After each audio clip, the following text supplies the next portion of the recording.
हमारे देश में यह फैशन सा बन गया है यह कहना कि मेरी हिंदी ज़रा कमज़ोर है। इसमें लोगों को कोई संकोच नहीं है, लेकिन लोग ये नहीं कहना चाहते कि मेरी अंग्रेज़ी ज़रा कमज़ोर है। अगर किसी ने गलती से कह दिया कि अंग्रेज़ी नहीं आती या अंग्रेज़ी कमज़ोर है, तो उसे अनपढ़ मान लिया जाता है। लेकिन किसी की हिंदी कमज़ोर है तो उसे बड़ा फैशनेबल मान लिया जाता है। पूरी दुनिया में भारत ही एकमात्र ऐसा देश है जहां लोग अपनी राष्ट्रभाषा के लिए गर्व से कहते हैं कि मुझे हिंदी नहीं आती, जहां एक दूसरे को हिंदी वाला कहकर टॉन्ट मारते हैं।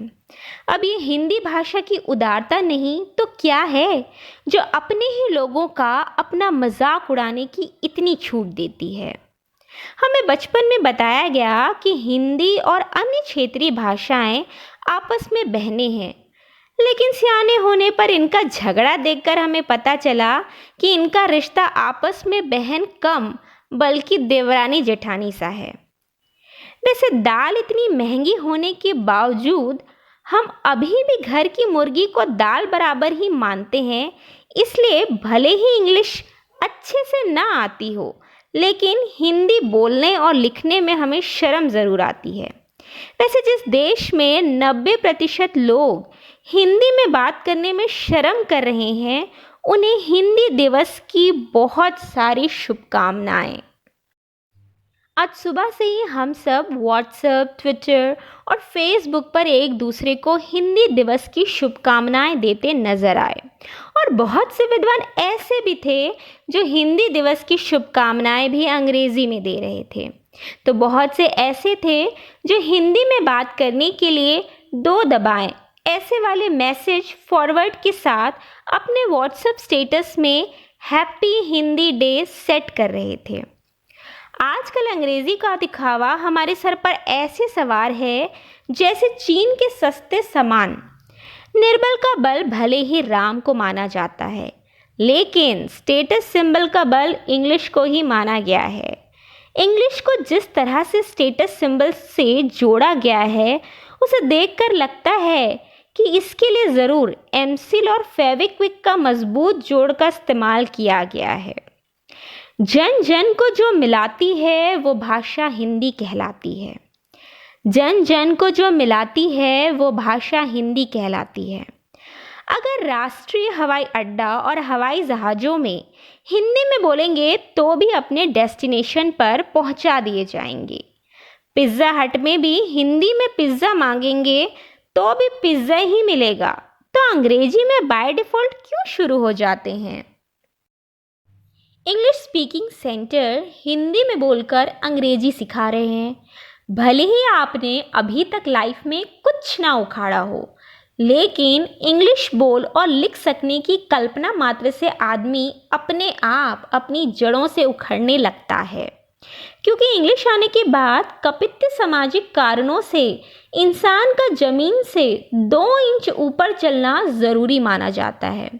वैसे डॉन का इंतज़ार तो भले ही 11 मुल्कों की पुलिस करती हो, लेकिन एक सोफिस्टिकेटेड समाज में बेइज्जती हमेशा इंग्लिश ना जानने वालों का इंतज़ार करती है। भारत में देसी विदेशी इतनी भाषाएं बोली जाती है, मगर उन्हें बोलने वाले को ब्रांड का दर्जा हासिल नहीं है। एक HMT घड़ी थी जो कभी रुकती नहीं थी, और एक हिंदी वाली HMT हिंदी मीडियम टाइप्स है जिनके बारे में कहा जाता है कि वे आगे बढ़ते नहीं हैं। तमाम काबिलियत के बावजूद हिंदी मीडियम वाले और इंग्लिश ना बोल पाने वालों को हे दृष्टि से देखा जाता है, जो HD से भी ज़्यादा क्लैरिटी वाले होते हैं। बिना इंग्लिश जाने हिंदी मीडियम वालों की सारी योग्यताएं ऊँट के मुंह के जीरे के समान हैं, लेकिन इंग्लिश का ज्ञान मिलते ही वही सारी योग्यताएं जलजीरे जैसे राहत देती हैं। बहरहाल एक भाषण में प्रधानमंत्री जी कह रहे थे कि उन्होंने चाय बेचते बेचते हिंदी सीखी, और आज हालत यह है कि हिंदी मीडियम से पढ़ा आदमी सोचता है कि इससे अच्छा तो वो चाय बेच लेता तो बेहतर रहता।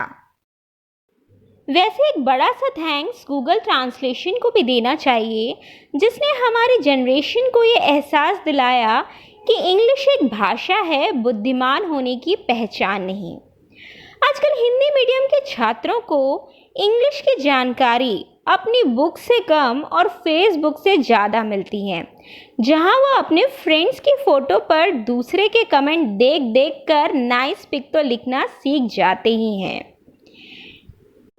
हिंदी मीडियम वाले भले ही फॉरवर्ड ना माने जाते हों, लेकिन व्हाट्सएप की मदद से कोई भी इंग्लिश वाला मैसेज आगे फॉरवर्ड करके सोफिस्टिकेटेड समाज के निर्माण में अपना योगदान दे रहे हैं। तो एक बड़ा सा धन्यवाद फेसबुक और व्हाट्सएप को, जहां आज हिंदी के पोस्ट जलवा दिखा रहे हैं और दिन ब दिन हिंदी व्यूअर बढ़ा रहे हैं। सच कहें तो आज हिंदी भाषा पनौती लगने लगी है। अगर कोई गलती से या उत्साह से यह पूछ भी ले कि हिंदी राज्य भाषा वाले देश में इंग्लिश की अनिवार्यता क्यों रखी जाती है, तो उसका मुंह मेंटोस देकर दोबारा मत पूछना स्टाइल में बंद कर दिया जाता है। ऐसा नहीं है कि हिंदी की दशा और दिशा सुधारने के लिए कोई कदम नहीं उठाए जा रहे हैं।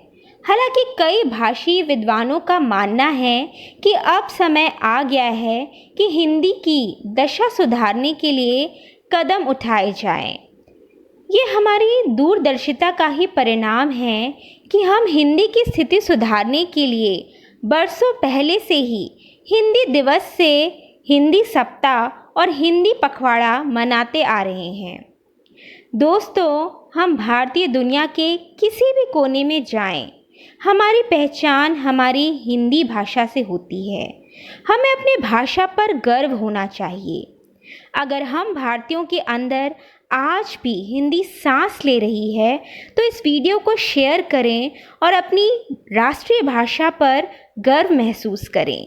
जय हिंद।